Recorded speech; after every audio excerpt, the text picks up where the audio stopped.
E sobre todos esses assuntos, vamos conversar agora com o economista do BTG Pactual, Álvaro Frasson, meu amigo querido. Seja muito bem-vindo. Obrigada por participar do Mercado Aberto, Álvaro. Tudo bem, Amanda? Super obrigado pelo convite. Estou aqui super à disposição para ajudar nesse dia bastante importante, que foi a quarta-feira. Estou curiosa para saber o que você achou do comunicado do Copom, Álvaro. Se você viu como uma parte do mercado, achando um pouco suave, né, dovish na expressão que vocês costumam usar, se você acha que esse ciclo de aperto monetário será interrompido a partir de agora, ou se você ainda espera uma leve alta de 0,25 ponto percentual na próxima reunião. Olha, como você comentou bem, o Banco Central ele trouxe uma comunicação que oficialmente ficou em aberto ao próximo passo. Acho que isso aí é o ponto mais importante, né? Ou pelo menos o ponto que o Banco Central trouxe ali como explícito. O que ele explícito foi o reequilíbrio do balanço de riscos da inflação. E isso é super importante para a gente acompanhar a política monetária, a seguinte mensagem implícita: olha, vejo riscos de mesma força para ambos os lados. Se vejo risco de mesma força para ambos os lados, talvez eu possa continuar onde eu já estou. E como é que ele fez esse reequilíbrio de balanço de riscos? Ele adicionou mais um risco baixista para a inflação, que seria um potencial declínio do preço internacional das commodities. E ele faz esse ganho elevando o tom com a preocupação do cenário internacional. Agora, particularmente, eu acredito que o Banco Central, de uma certa forma, se contradisse sobre a sua leitura do cenário externo, pelo seguinte motivo: da mesma forma que o Banco Central acertadamente fala que os efeitos da política comercial americana irão produzir efeitos heterogêneos na inflação dos demais países do mundo, não está claro que esse efeito será deflacionário no Brasil. Né? E da forma como o Banco Central colocou, ele colocou da seguinte forma: olha, há uma forte incerteza alimentada pela política comercial.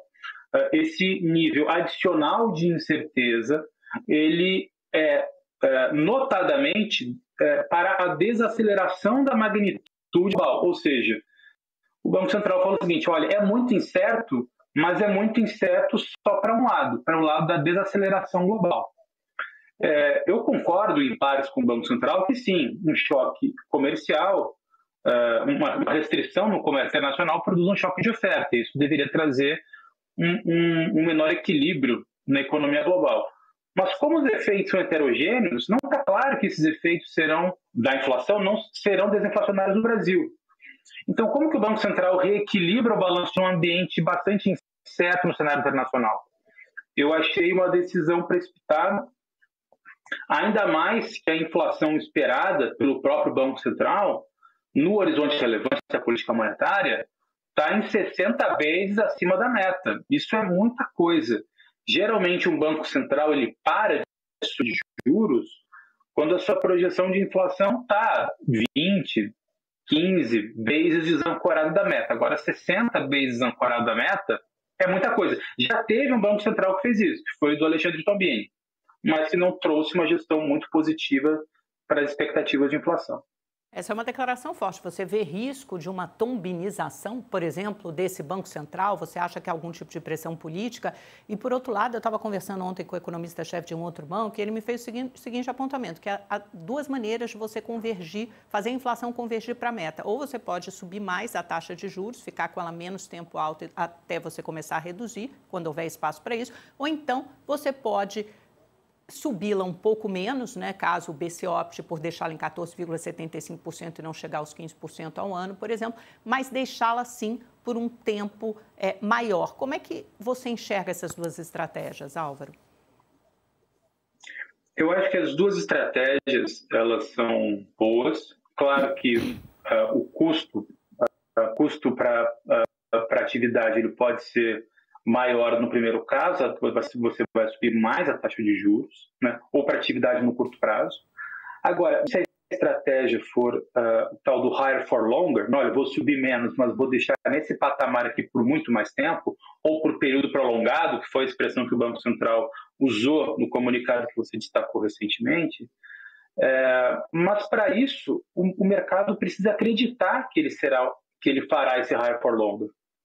E o fato é que quando a gente olha para a curva de juros, na precificação dos contratos futuros, o mercado já vê um ciclo de corte iniciando no final desse ano, né, pela curva de juros.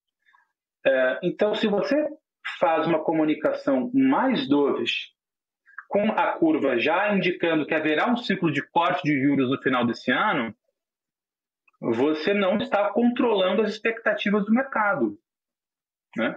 Porque tão importante quanto a sua decisão é a sua comunicação, a gente está cansado de saber.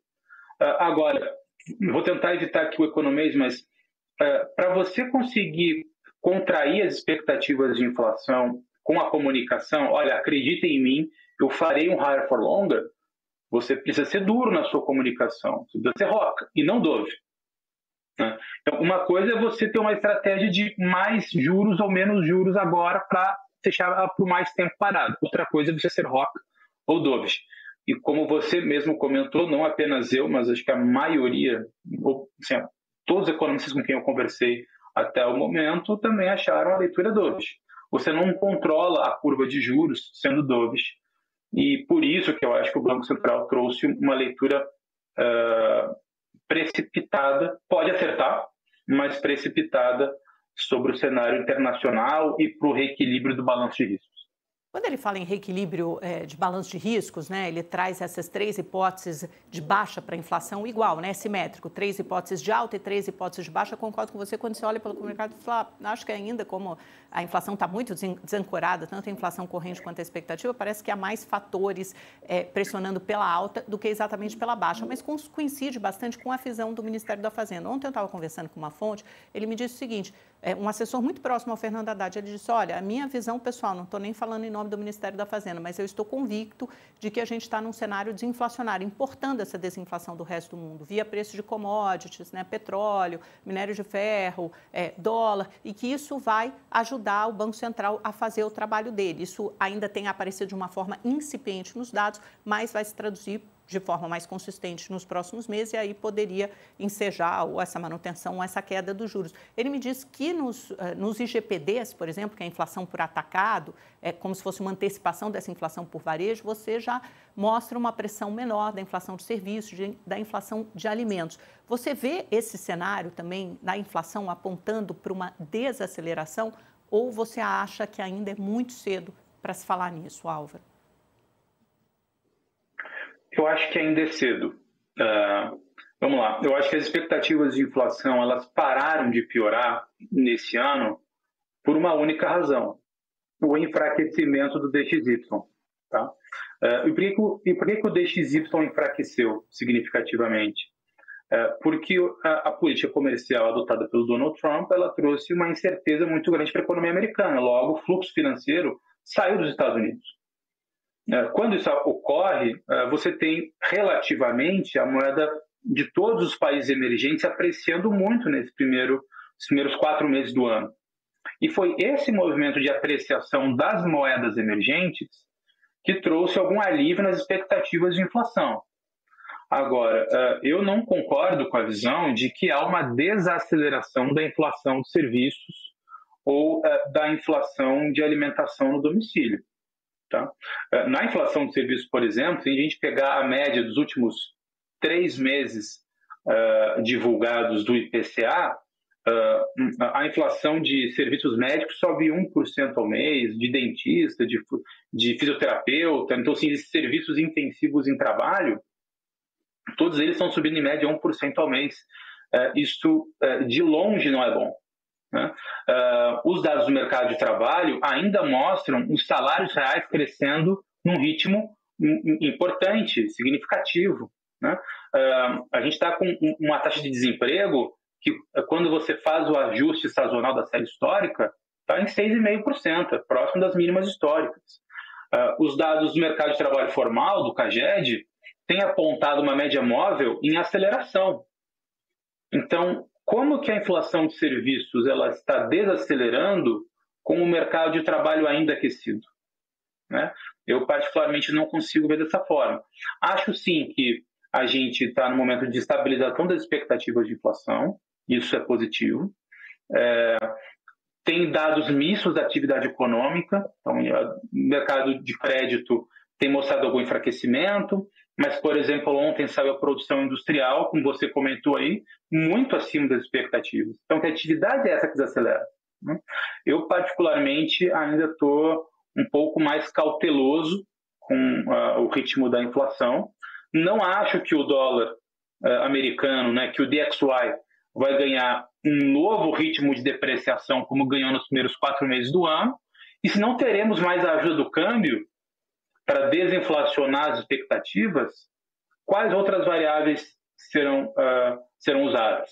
E vale lembrar, o Banco Central não atualizou o hiato do produto, porque no hiato do produto você precisa incluir o crédito consignado CLT, você precisa incluir o FGTS que foi liberado, variáveis que não estão hoje dentro do modelo do Banco Central. O Banco Central hoje trabalha com juro real neutro de 5%. Acho que ninguém no mercado usa essa variável. A gente acha que é algo próximo de 6%. Então, assim, como que você vai trabalhar com uma confiança tão grande de higher for longer num ambiente externo muito incerto e com o mercado de trabalho e dados de atividade mistos, alguns mostrando uma força ainda importante da atividade econômica doméstica? Acho precipitado. Por achar precipitado, acho que o BC não consegue controlar a parte curta da curva de juros com o discurso dovish. E por isso que, por mais que o higher for longer venha, mas é preciso passar a confiança e a credibilidade que ele venha, né? Aquela velha história que aquele velho ditado que não basta ser a mulher de César, é preciso parecer ser a mulher de César. E o Banco Central, aparentemente, não está se importando em passar essa comunicação. Quando você fala hiato de produto, é a economia crescendo acima da capacidade, né? Ele incorporou todas essas novidades como crédito consignado, que eu sei que na previsão de vocês, de outros bancos, deve, inclusive, fazer com que o PIB se acelere, né? Esse ano, acho que principalmente no ano que vem, lembro que eu já conversei com alguns economistas que me disseram isso, gente falando que pode ter um impacto até grande, de meio ponto percentual, assim, um impacto bem relevante. Se você quiser falar um pouco sobre isso. Só para atualizar, a gente está falando de IGPDs, né? Saiu o IGPDI da FGV, subiu 0,30 em abril, de menos 0,5% em março, né? O consenso era para uma alta de 0,3% e o índice já acumula uma alta de 8,11% em 12 meses, gente. Então, veja, é muita coisa, né? Bastante acima da meta. É lógico que não é essa inflação que o BC olha, se é uma inflação de atacado, ele está olhando para uma inflação para o IPCA, mas é só para dar mais esse dado, para trazer isso para a nossa conversa. Álvaro, a gente tem mais 2 minutinhos, rapidamente falando sobre FED, também a gente falou muito do Banco Central. O desafio, a missão do FED talvez seja até pior, né, que a do Banco Central, porque ele tem aquele mandato duplo, tem que olhar para a inflação, tem que olhar pelo emprego. Como é que você viu a decisão do FED e o que está por vir, né? Achei o Paulo com uma postura muito correta. Ele trouxe ali uma leitura bastante cautelosa sobre os efeitos da política comercial dentro da atividade americana. E isso deu uma leitura de que o Banco Central americano não está com pressa de atuar. Então, isso é bastante positivo. Se ele não está com pressa de atuar, a gente não deve ter alterações da política monetária aí no curto prazo. A não ser que tenha ali um efeito de cauda, né, que a gente veja ali a política monetária americana tendo que reagir a uma recessão inesperada, aparentemente esse não é o caso. Se esse não é o caso, acredito que a gente deve ter uma continuidade do atual nível até pelo menos setembro desse ano.